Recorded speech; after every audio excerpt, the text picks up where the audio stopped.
morning. It's a Monday. I hope you had a very good weekend. The sun is bright today, so yeah, let's hope for a good one, shall we? So welcome. This is your daily news and analysis. I'm the Crypto Duck. I'll be running you through it all.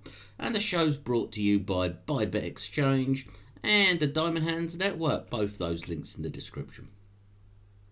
So let's look at the day's markets and see where we're sat. Bitcoin is sitting on 21,614. That's down 1.25% for the 24 hours. The CME gap was set on 21,600. We expected a retrace to that. We're there now. We're hoping, Big Starly, that we see a bounce at this point and a move upwards. If we breach this, it's going to get dicey. So let's just watch that 21,600 and see what happens. If we get the bounce, I'll be aiming for a return to around 23. But this is all very tied into the news today. So, yeah, we'll go through that in a second. Ethereum, even more tied into the news, is sat on 1484, which is down 3.36% for 24 hours. This could well drop down as far as 1300 again. When we reach 1300, that's where I would hope for that big positive bounce. But we'll have to, again, keep watching that. BNB, also tied into the news, has dropped 5.6% for the 24 hours. It's sat on 291 today. So overall, yeah, it's a very red day. Only real winner was BNX, up 10.5%. Biggest loser was Immutable X, retracing those gains that it got last week. It's dropped 15.2%. So, right, look. The two biggest things that we need to talk about here was the SEC's attack on Paxos. Paxos issue BUSD as well as 3 other major stablecoins. They have been forced to stop minting new BUSD, and it's very much seen as the SEC attacking the stablecoin market. It's confused a lot of people. It seems like a very irrational attack and pointless attack. Paxos themselves were going through to get their banking licenses. So it is absolutely bizarre, and it seems to be very typical of dear old Gary just to try to grab handfuls of stuff that he's not involved in, really. But we'll have to wait. Now, this comes on top of the huge attack the SEC did on staking. They essentially fined Kraken and forced them to end their staking program. All coins that were being staked have been returned to their owners except for Ethereum.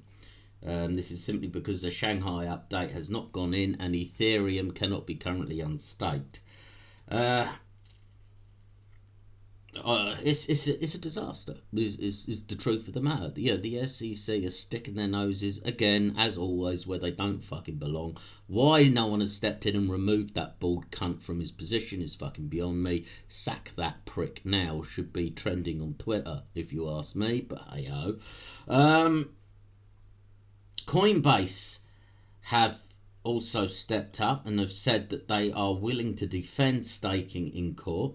I mean, this is obviously specifically their staking program that they'd be looking at defending, but still, if it can be defended by one company, it should be enough, or at least enough to give a little bit confidence back to the market.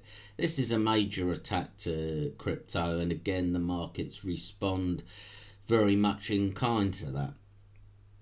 On top of this, we've had a wishy-washy stuff come out from the Fed talking about, further negativity, interest rate rises, and recession globally, etc., etc. So, yeah, it's been a very tough week last week. We were hoping to breach, but they released the news to knock us back.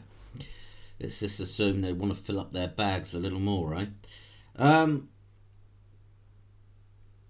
Polygon Mac has done particularly well, really. It's basically been riding a wave of the Super Bowl NFTs that come out. It's dropped 10% today, but that still leaves it 25% up on the month. So it's been great. This is on top of the fact that Polygon Matic has now become more used than Ethereum as far as transactions are concerned. So I don't know. I still feel bullish. Overall, yeah, I'm hoping this news doesn't get to people too much. I'm hoping to see those bounces today, but it'll just have to wait and see, won't we? At the minute, it's holding tight on the where I expected it to bounce. I'm watching. In case you've missed it, other little bits of news.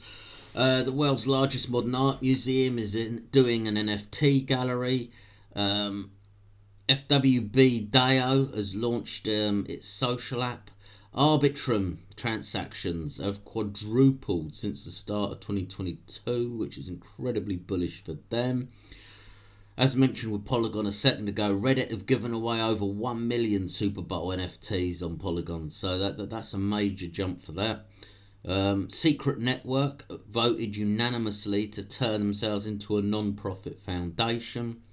Wax is another brilliant layer 1 blockchain, and it actually retained full network activity right throughout the crypto winter, which is quite impressive. I can see glorious future for them. Sushi Swap, God, that's hard to say, has acquired a trading platform called Vortex. Now that's relevant because Vortex runs on Cosmos, so that's interesting and bullish for both of those.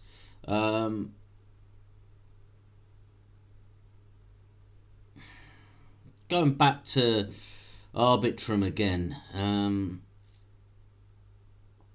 it is still struggling for major adoption, and it's offering lower fees, and those lower fees are possibly at the expense of security. It's a tough one. I would like to see Arbitrum come good. I really would. It's a good one for them. Anyway, look, it's a Monday. You don't want to listen to me fucking babbling on, so yeah.